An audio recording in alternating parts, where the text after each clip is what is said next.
Happy birthday, William Fioretti, aka Billy the Kid. You're a septuagenarian now. And he liked mostly Mustangs. You can see him on one right now. 1956 at age 3 with his mother Rose looking over him. At an early age, he loved cars and also loved dogs. And that's a picture of him at age 6 in 1959 with his dog Rin. Now his parents, Rose and Gus, were hard workers with great ethics. Look at the similarities in their eyes and nose. His father, Gus, was a master woodworker and had perfection in everything he did. Now these values of perfection and hard work were instilled into Bill. Although he wanted a Corvette at one time, you'll see how the story changes. His father himself built that Pro Stock Pinto in 1978. There's a picture of his mother again, R.I.P. Rose. His father is also deceased. He owned Alling Wood Products along with his uncle. They all worked together in perfection in the craftsmanship of woodworking. Bill bought that building and started Mostly Mustangs. That's a picture of his uncle Don, R.I.P. Don. Now, a cousin of Bill's turned him on to cars at an early age.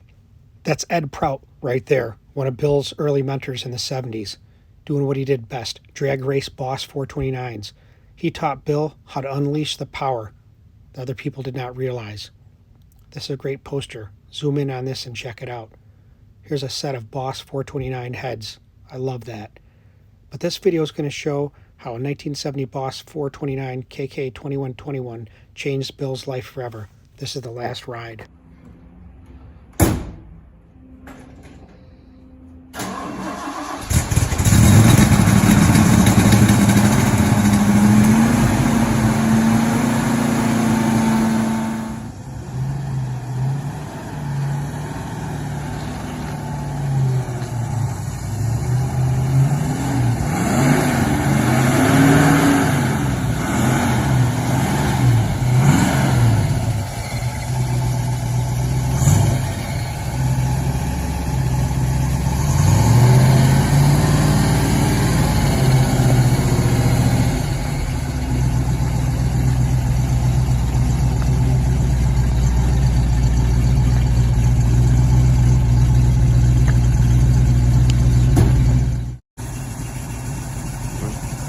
Take a ride in KK2121.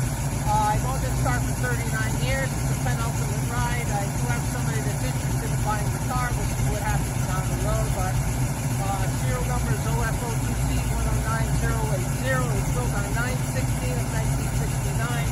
It was sent 2 car craft at that time, and 10/26/69 it was ready to be delivered to the public from Car Crafters right in Michigan. We hand built these cars.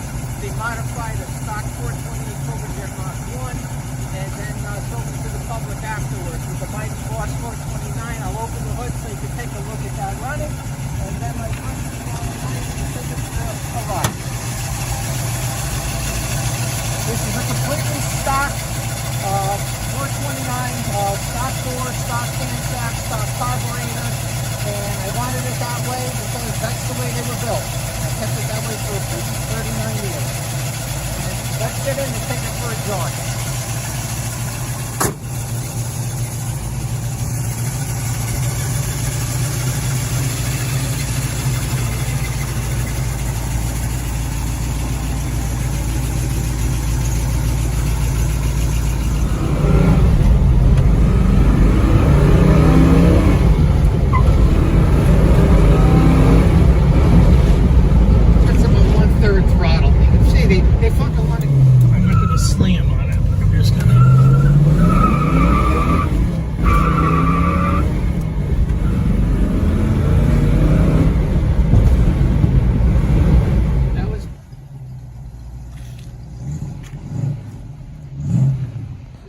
Myself and the blue car here, my Boss 429, my friend JR and I took it for a spin.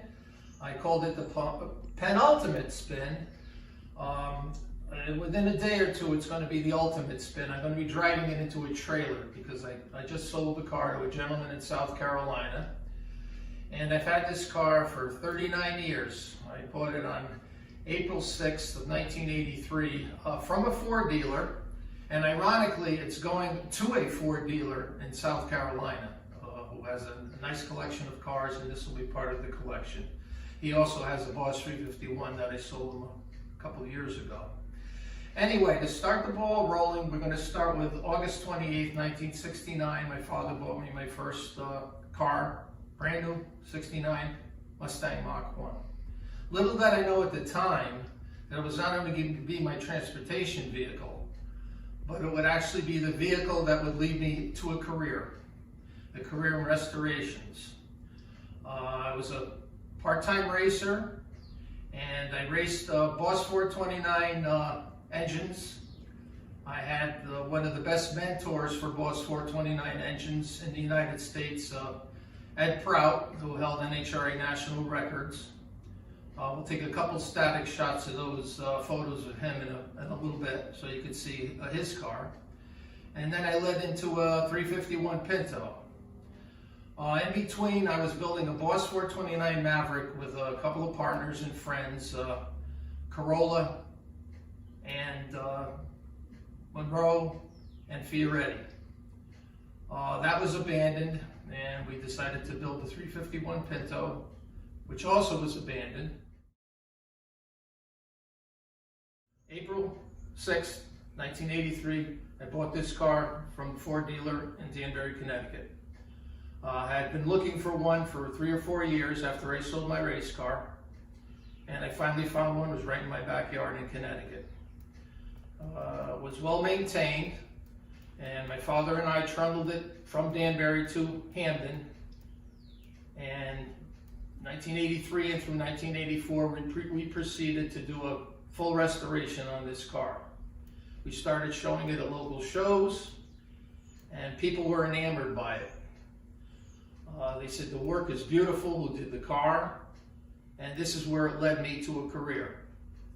It actually took it where my Mach 1 left off, and I started to book people to do their restorations. I went into business, and we did very well. This car was honored by friends of mine and strangers. It actually was a full-scale rolling business card. It was a promotion of my business all on its own, and it also, due to the color, which is grabber blue, 4 or 5 cars and friends of mine honored this car, if not the car, at least the color, by painting their cars grabber blue. One of them being the videographer, JR. And I kept the car for 39 years, went to shows. It's been at over 100 shows, won many best of shows, many first place trophies. And it has actually created a social circle. Many longtime friendships have come from this car. And at the same time, it's fed my family and paid my bills. As I explained earlier, I was hooked up with Ed Prout, who was the national record holder back in 1973 with an A-altered Boss 429 powered Bantam Ford. And there are very few people in the country that know how to tune a Boss 429. As a matter of fact, they had a reputation of kind of being sluggish on the street and losers at the drag strip. If you know how to tune one, they're space shuttles. This is Eddie Prout's A-altered, where he held the national record. He mentored me with this engine for quite some time in my youth. At the same time, NHRA and the drag racing forces to be changed the rules. And these engines, though they used to run well if you knew how to run them, were being legislated out of existence, being replaced by small blocks. I also ran a 351 Cleveland years later in a Pro Stock Pinto that Ed and I were partners in. I bought the car and I improved it and I resurrected it in my name. Never ran it in competition, only in test. And had to make a decision in 1981 as to whether I was going to go full-time drag racing or whether I was going to just be more conventional. I decided to go conventional. It was the safer route to go. I sold this car, but I also always had a love for the Boss 429 engine. What I did was start looking for the 429, as I explained earlier, and I found this in Danbury in 1983. Years earlier, I had a Maverick that the 429 was going to go into. It was a body in white from Ford. I have a couple of small pictures of it. We never finished this, and we sold this to Rick Simone, who was a pro stock racer from Bristol, Connecticut. Don't know where this car ended up I don't know where my car ended up. I sold it to a gentleman in Massachusetts. Probably they're long gone. And Eddie unfortunately passed a couple of years ago. But anyway, just wanted to give you a little background on the engine. It was a dominator of an engine in NASCAR, especially at the big tracks. It was good for almost 600 horsepower. 570 were the numbers that the Ford used to get on the dyno in NASCAR trim. Chrysler Hemis were 530, 540. They couldn't keep up with this engine, but it was built for NASCAR. That's why you had to have a special mindset to tune one for straight line drag racing. Did very well with this engine, had a lot of parts for it, sold the parts, but I always wanted one in a street car, which is why I bought this car in '83. And the die was cast, and arrivederci, grabber blue mach, Boss 429. I will still see it, I will miss it, but time must go on. Well, there it is, right from the horse's mouth of Billy the Kid, the story of KK2121.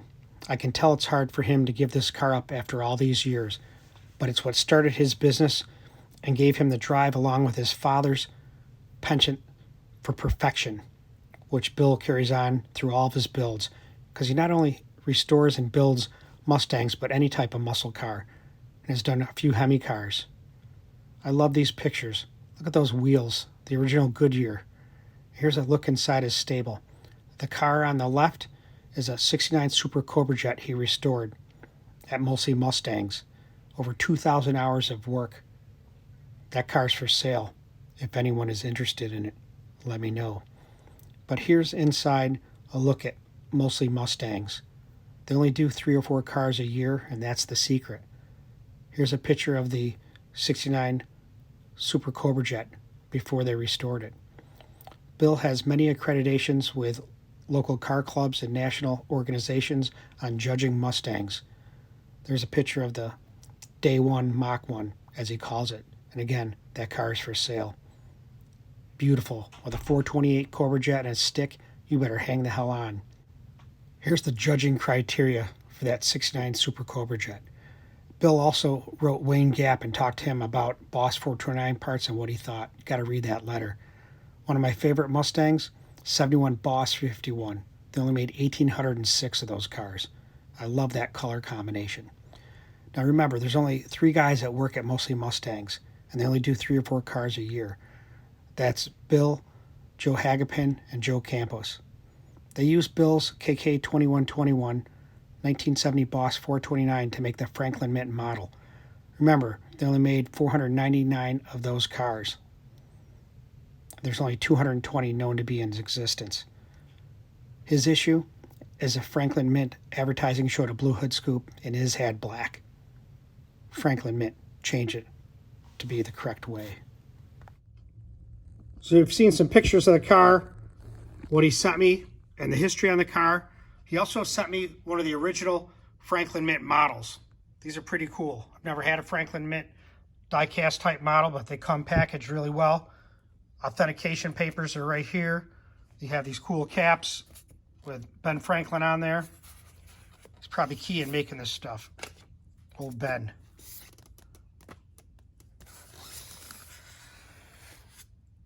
It's packaged unbelievably.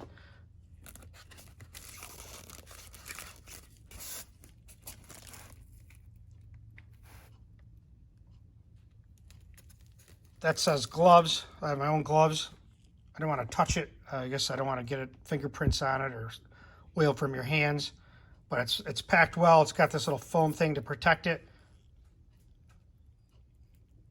Antenna's right there. I don't even want to take that off. I will get out of there. I'm dying to see what it looks like. Wow. Authentication tag right there.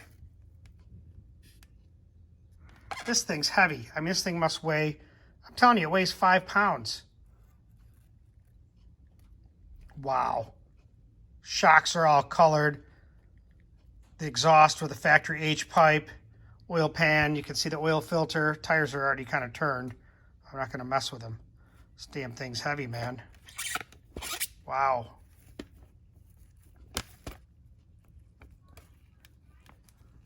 Check that out. The door's open. You can look right inside it.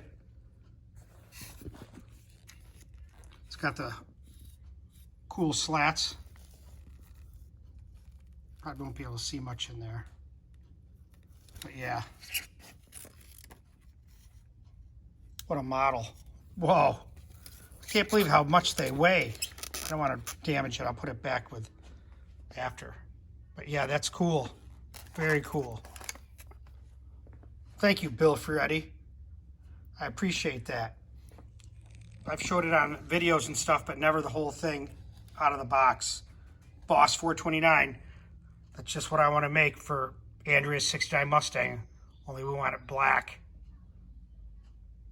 Can't wait. So I put it back in the box. This little time capsule. Put it away.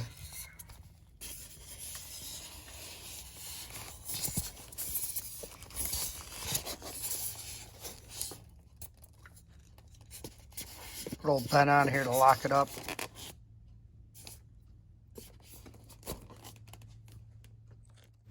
As you watch the chapters of Bill's life be turned, the next one is about to begin. Here he is for his last ride in the Mustang that changed his life. KK2121, 1970, Boss 429.